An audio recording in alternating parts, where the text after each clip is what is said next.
Bem-vindos ao nosso curso de Fundamentos aqui da Base. Eu sou o Vitor Vieira, eu sou o pastor aqui. A finalidade desse curso é preparar aquelas pessoas que estão entrando para a nossa comunidade e equipar elas com aquilo que são os fundamentos elementares da fé, as coisas que todo crente deve saber, aquelas questões que são essenciais para a vida, para que a gente possa caminhar, e enquanto a gente caminha, a gente sabe o que fazer. Muitas vezes as pessoas elas não sabem quais são os fundamentos da fé cristã ou a partir do que elas devem começar a desenvolver a sua vida com Jesus, por isso que a vida delas não se desenvolve. Por isso que elas constroem em cima de um fundamento que não é sólido, em cima de uma coisa que não tem base, não tem qualidade. E quando a gente lança bem os fundamentos, quando a gente sabe aonde a gente pode construir, naquilo que a gente está acreditando, qual é a perspectiva para a nossa vida, isso faz toda a diferença, porque o tipo de discípulo ou o tipo de crente fundamentado e o tipo de crente não fundamentado nos fundamentos bíblicos da fé faz toda a diferença nos resultados, na qualidade de vida desse crente. Então, o nosso curso de fundamentos ele existe para que você possa aprender e desenvolver isso na sua vida. Bom, eu quero falar nessa sessão a respeito do arrependimento. Muitas pessoas elas confundem arrependimento com remorso, com tristeza, e muitas vezes esses sentimentos eles confundem o que a palavra de Deus está querendo dizer a respeito do que é o arrependimento bíblico. Então, hoje eu quero compartilhar com você a respeito do que o arrependimento bíblico é de verdade, de fato, o que ele gera, quais são as suas exigências e qual é o resultado de viver o arrependimento, de experimentar o arrependimento e de viver uma vida de arrependimento. Bom, se a gente sabe que arrependimento é diferente de remorso, de tristeza, bom, quando acontece uma coisa ruim na sua vida, você fala assim, cara, que droga, ou puxa vida, queria ter feito diferente, mas isso não muda nada. O arrependimento ele tem como finalidade causar na vida do discípulo de Jesus uma transformação na forma de pensar, na forma de existir, que vai causar uma diferente maneira de viver. Bom, é fundamental, se você quer se arrepender, ou se nós estamos desafiando você a se arrepender, você entender do que você está se arrependendo. Muitas pessoas elas só se arrependem dos pecados ou das coisas que ela consegue observar. E nesse estudo eu quero falar com você que o que Deus quer gerar nas nossas vidas é um arrependimento que gera a transformação da nossa forma de ser, da nossa forma de existir. Então, nós precisamos chegar na causa dos pecados e não simplesmente falar ou tratar dos pecados em si. Os pecados, eles são consequências de algo que é mais profundo, está lá na raiz. Quando a gente vê a história do relato bíblico, e quando o pecado ele entra na vida do homem, na humanidade, nós descobrimos que isso acontece lá no Jardim do Éden, quando Adão deliberadamente decide comer da árvore do conhecimento do bem e do mal. A serpente fala com ele que não vai dar problema nenhum. Na verdade, se ele comer daquele fruto, ele vai ser igual a Deus. E esse é o problema. Essa é a raiz do problema. O problema do homem não é só desobedecer Deus ou fazer coisas que não agradam a Deus. Mas a raiz de tudo nasceu quando o homem pensou que ele poderia ser como Deus. Em outras palavras, ele poderia ser independente de Deus, ou viver uma vida independente da opinião de Deus. Ele não precisaria mais da direção, da sabedoria, do conhecimento, da liderança, do governo de Deus sobre a vida dele, e aí então ele poderia viver e fazer aquilo que ele quisesse. Então, o problema de Adão foi que ele queria gerenciar a sua própria vida, ele queria viver uma vida independente. E a consequência de uma vida independente de Deus foi a desobediência.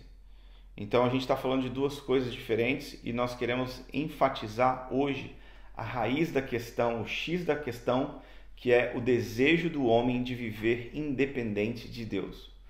Quando nós vemos Deus como alguém que simplesmente quer controlar as nossas atitudes, nós pensamos num Deus mau ou tirano que simplesmente ficou observando aquilo que a gente está fazendo ou não. Mas quando a gente descobre que Deus, na verdade, ele quer transformar o nosso interior, as nossas motivações, a gente entende que o desejo de Deus é voltar, é que o homem volte a ser aquilo para o qual ele criou para ser. A gente vê em Romanos, no capítulo 5, que quando Adão pecou, o pecado não ficou somente em Adão. Mas se você ler o relato bíblico comigo, Romanos 5, capítulo 12, portanto, assim como por um só homem entrou o pecado no mundo, e pelo pecado a morte, assim também a morte passou a todos os homens. Portanto, todos pecaram. Então, a questão não é se você tem ou não que se arrepender. A questão é que, por causa da herança de Adão, porque nós somos filhos de Adão, nós precisamos de arrepender do mesmo pecado. Esse mesmo desejo de independência enche o meu coração e o seu coração, e é a partir desse desejo de viver longe, independente de Deus, sem Deus influenciando as minhas decisões, que a gente toma péssimas decisões e que a gente colhe péssimos resultados na nossa vida. O fruto do pecado, na verdade, nada mais é do que o resultado dessa raiz de independência. Então, a gente pode entender que o problema principal é a independência, que é o pecado. E os atos pecaminosos que alguma pessoa pode cometer, como mentira, pecados sexuais, idolatria e outros pecados, na verdade, esses pecados eles são consequência. E Deus quer resolver o problema pela raiz. Bom, não é suficiente para o homem só se arrepender dos pecados que ele está cometendo. Mas o desafio de Deus é que o homem ele corte o mal pela raiz, trocando a independência pela dependência. Por isso que a gente vê que Jesus ele começou o seu ministério pregando o quê? O evangelho do reino. E a mensagem do evangelho do reino é que é chegado o reino de Deus. Em outras palavras, você não precisa mais viver por conta própria, você não precisa mais viver sozinho. A questão da independência é que ela dá uma falsa ideia para a gente de que é melhor para a gente não ter ninguém sobre nós e que a gente fica mais livre para fazer as escolhas, a gente não depende de ninguém. Mas essa é a questão, que o homem ele foi feito para um relacionamento profundo de ligação, amor, dependência e direção da parte de Deus. Por isso que o Evangelho do Reino é tão poderoso, porque ele declara o fim da independência e ele proclama um novo governo sobre a vida do homem, através da nossa motivação. Ele não quer simplesmente que a gente mude só algumas coisas que a gente faz, mas ele quer mudar essencialmente o porquê que a gente faz as coisas. Quando a gente muda essa atitude de coração, quando a gente muda a nossa independência, o nosso desejo de ser independente de Deus, automaticamente nós mudamos os frutos ou os resultados da nossa vida. Porque quando alguém lida com Deus de uma forma certa ou com a motivação correta, os resultados são imediatos. Os frutos, o resultado da vida dessa pessoa é totalmente diferente. Mas se alguém não muda a motivação e tenta só mudar as atitudes, essa pessoa vai viver uma eterna frustração de nunca conseguir ver sua vida transformada. A verdade é que quando nós não mudamos a nossa intenção interior de ser independente de Deus, nós permanecemos, mesmo com atitudes diferentes, com um espírito ou com um desejo de rebelião, uma atitude rebelde em direção a Deus, e é essa atitude que necessita de arrependimento. É isso que nós precisamos, é disso que nós precisamos nos arrepender. Eu queria que você imaginasse uma árvore. Pensa, uma árvore ela tem um monte de galhos, um monte de frutos, mas ela também tem um caule e uma raiz. Se você prestar atenção, os frutos e os galhos, eles são, na verdade, o resultado daquilo que vem da raiz. Eu queria que você pensasse isso na sua vida. Imagina que a sua vida ela tem dado vários frutos. Por exemplo, você pode estar dando frutos positivos e frutos negativos. Tudo isso depende da qualidade da sua raiz, ou de onde está vindo a sua vida, de onde a vida está fluindo. A palavra de Deus é clara dizendo que os frutos, ou o fruto, o resultado do pecado é a morte, mas isso se expressa de várias outras coisas, com vários outros pormenores, por exemplo, a ira, a maledicência, o adultério, o roubo. Tudo isso são resultados negativos de uma vida independente de Deus. O que sustenta essa árvore é essa atitude de rebelião e de independência. Mas a palavra de Deus diz que o machado já está posto à raiz da árvore. E o machado é a oportunidade que Jesus nos dá para nos arrepender de como nós vivemos, para que a gente possa mudar da nossa velha maneira de viver para viver de uma nova maneira. A atitude anterior de rebeldia e de independência é, na verdade, a mentalidade de que eu posso viver independente de Deus e tomar conta da minha vida. Ou seja, eu não preciso me submeter, eu sou insubmisso a Deus. Mas a nova forma de viver, o resultado do arrependimento, é uma vida submetida à vontade de Deus, onde obedecer e agradar a Deus é o centro da minha vida. Bom, a gente vê que o fruto do arrependimento, o resultado do arrependimento, não é só apenas um remorso pelas coisas ruins que eu fiz, ou uma tristeza pelas consequências negativas das minhas atitudes. O resultado do arrependimento é uma transformação de vida, porque você muda a sua forma de viver, você muda a sua forma de pensar, você muda toda a sua forma de existir. E esse é o desejo de Deus para a sua vida. Quando Jesus pregava, a mensagem do arrependimento estava enraizada, estava cheia, encharcava a mensagem de Jesus. Tudo que ele ensinava tinha como finalidade levar o homem a uma nova maneira de viver, para que ele pudesse experimentar a boa, perfeita e agradável vontade de Deus na vida dele. Bom, eu quero falar com você a respeito dos 4 pontos necessários para o arrependimento. Para que o arrependimento aconteça na sua vida, é necessário você seguir esses 4 passos e sustentar eles na sua vida. Eles estão aqui no relato de Marcos, no capítulo 8, no versículo 34. Então, chamando a si a multidão e juntamente os seus discípulos, lhes disse: se alguém quiser vir após mim, negue-se a si mesmo, tome a sua cruz e siga-me. Pois quem quiser salvar a sua vida, perdê-la-á. Mas quem perder a sua vida por causa de mim e do Evangelho, esse a salvará. Bom, a primeira coisa é negar a si mesmo. Negar a si mesmo é muito mais do que negar só alguns pecados, mas é submeter a sua vontade a Deus. A segunda coisa é tomar a sua cruz. Tomar a sua cruz não é carregar aquele fardo assim, que droga, eu tenho que levar essa cruz aqui o resto da minha vida. Na verdade, a cruz ela representava o senso de destino da missão de Jesus. Quando Jesus falava a respeito da cruz, ele não estava falando de uma droga de vida que ele tinha que viver, ou de uma, caramba, por que essas coisas estão dando errado para mim? Mas ele sabia que aquele era o sentido da vida. Ele sabia que ele nasceu para aquilo. Ele nasceu para proporcionar para os homens uma nova maneira de viver. E quando Jesus está desafiando a gente a tomar a nossa cruz, ele está desafiando a gente a descobrir qual é a vontade de Deus para nós, para que nós possamos expressar a vida de Deus ao máximo, trazendo transformação para o homem. O terceiro ponto é perder a vida.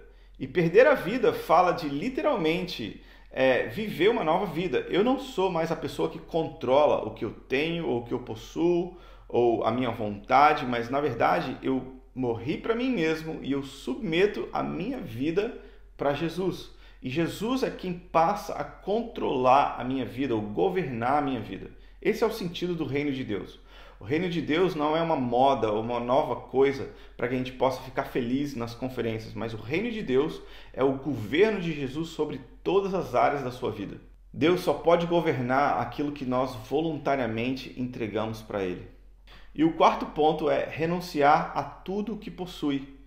Bom, todas as coisas agora elas pertencem a Deus. A minha família, o meu salário, o meu carro, o meu tempo, as minhas emoções, tudo que eu tenho, tudo que eu sou, a minha casa, a minha comida, o meu dinheiro. Todas essas coisas elas estão agora à disposição do reino de Deus. Elas não pertencem mais para minha satisfação, mas elas existem para que o reino de Deus possa ir mais longe. É muito interessante a gente observar que quando Jesus começa essa mensagem, ele pergunta assim: se alguém quiser vir após mim. E em várias outras vezes nos evangelhos Jesus fala: se alguém quiser ser o meu discípulo. E aí então ele coloca o quê? As condições.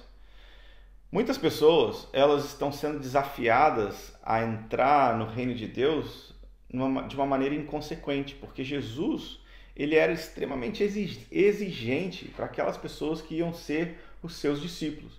Existe um processo, nós precisamos aceitar o todo, o desafio completo de Jesus, para que nós possamos realmente ser discípulos dele. Não adianta só você se considerar discípulo. É necessário que aquele que é o discipulador ou o pastor, ele tenha você como discípulo. Então, como ele coloca uma condição, quando ele coloca uns passos para que você possa dar, é muito importante que você cumpra com esses passos. Bom, o arrependimento, ele pode ser ilustrado como se fosse uma porta. É como se fosse o lugar que te dá acesso. A porta, ela marca a diferença entre fora e dentro. Quando você passa pela porta, você entra para uma nova realidade. O reino de Deus, ele tem uma porta de entrada, que é o arrependimento. Mas não só o arrependimento, a gente vai falar ainda mais sobre isso. Mas depois que você entra pela porta do reino de Deus, existe um caminho a ser desenvolvido, existe uma vida para você caminhar. Mas todo mundo que caminha, essa pessoa caminha com olhos ou com direção a um determinado alvo. E eu quero falar um pouquinho para você a respeito da porta do caminho e do alvo. Jesus, ele se chama de a porta. Quando ele fala, eu sou a porta, ele está falando que é por meio dele que nós entramos no reino de Deus. E a porta, se você observar, ela tem 3 partes, né? Ela tem 3 umbrais. E ela tem os marcos e o umbral. E cada uma dessas partes da porta, ela representa uma coisa. A primeira coisa é o arrependimento. A segunda coisa é o batismo nas águas. E a terceira coisa é o batismo no Espírito Santo. Bom, se você não é batizado nas águas, como que você pode testificar que você realmente creu? Né? Porque é uma ordem de Jesus ser batizado. E como que você vai viver uma nova vida se não for através do poder do Espírito Santo dentro de você? Então, é necessário esse processo em 3 etapas: o arrependimento, o batismo e o batismo no Espírito Santo. O ponto número 2 é o caminho. E o caminho é o quê? É descobrir todo o conselho de Deus nas Escrituras. De Gênesis a Apocalipse, Deus tem uma vontade para todas as áreas da sua vida. Deus tem um plano, um sonho que ele começou no jardim e vai terminar no outro jardim em Apocalipse. Deus tem o meio pelo qual ele desenvolve isso. E o nosso papel, enquanto a gente caminha nesse caminho, né, na vida cristã, é descobrir o conselho de Deus para as nossas vidas, para que nós possamos experimentar tudo que Deus tem. E o ponto número 3 é o alvo. O alvo é a finalidade, é o objetivo, é o propósito de Deus, é o sonho de Deus. E eu quero dizer que o sonho de Deus é ter uma família de muitos filhos semelhantes a Jesus para a glória dele mesmo. A palavra de Deus diz que ele tem uma herança para receber nos santos. E a herança que Deus tem é ter uma família de muitos filhos. Mas que tipo de filhos? Filhos semelhantes a Jesus que vão dar glória para ele. Jesus, ele também tem uma herança. Ele vai ter uma noiva eternamente. Ele vai ter uma companheira, uma auxiliadora idônea. E o Espírito Santo, ele vai ter um templo para habitar permanentemente. Então, quando a gente entende a herança de Deus ou a finalidade das coisas, que é a glória de Deus, a gente entende que Deus está desafiando a gente ao entrar no reino dele para viver algo muito, muito, muito maior do que as nossas próprias vidas. Para a gente concluir o nosso estudo a respeito do arrependimento, eu quero apresentar para você os 3 tipos de pessoas que se deparam com o Evangelho do Reino. Existem 3 pessoas que se encontram com essa mensagem. E a forma como você reage a ela, ou como você analisa a sua vida a partir dessa mensagem, determina que tipo de pessoa você é. Os 3 tipos de pessoas são o incrédulo, o religioso e o discípulo de Jesus. O incrédulo é uma pessoa que não tem nenhum interesse em Deus e ela vive no governo da vida dela, ela está no centro da vida dela. O incrédulo, ele vive a vida como se Deus não existisse ou ele não leva em consideração a opinião de Deus a respeito dos detalhes da vida dele. O segundo personagem é o religioso. Ele é muito diferente do incrédulo. Por quê? Porque o religioso, ele inclui Deus na vida dele. Ele inclui aspectos religiosos na vida dele. Por exemplo, ele ora, ele canta, ele lê a Bíblia, ele participa das reuniões da igreja, mas aquilo que faz ele ser igual ao incrédulo é que ele também está no centro da vida dele. As coisas ao redor da vida dele, elas giram em torno dele mesmo. Ele está na mesma posição do incrédulo. Por quê? Porque ele usa Deus para abençoar a sua vida. Deus é um meio, Deus é uma bênção ou um quebra-galho no qual ele recorre quando ele precisa de alguma coisa. O discípulo é diferente. O discípulo, ele não está no centro da sua vida, mas Deus está no centro da sua vida e todas as outras coisas giram ao redor dele. Jesus é o Senhor da sua vida, é Ele quem determina para onde a sua vida está indo. E essa é a diferença dessas três pessoas. E a reflexão que a gente precisa fazer agora é: qual é o tipo de pessoa que nós somos? Será que nós somos incrédulos? Será que você está se deparando com a mensagem do reino de Deus e a opinião de Deus não importa para a sua vida? Será que você é um religioso onde Deus existe, mas para te abençoar, para te dar aquilo que você precisa, para suprir as coisas que você acha que Ele precisa te oferecer? Ou será que você é um discípulo que colocou Deus no centro da sua vida, que colocou Jesus no meio de tudo, no centro de tudo, e a partir daí Ele governa tudo que você é? O arrependimento determina que tipo de pessoas nós vamos nos tornar. E o meu desafio para você é que você se torne um discípulo de Jesus. Uma pessoa que aceita o processo do arrependimento, que bate com um machado na raiz da sua árvore da independência, para que você possa viver e experimentar novos frutos.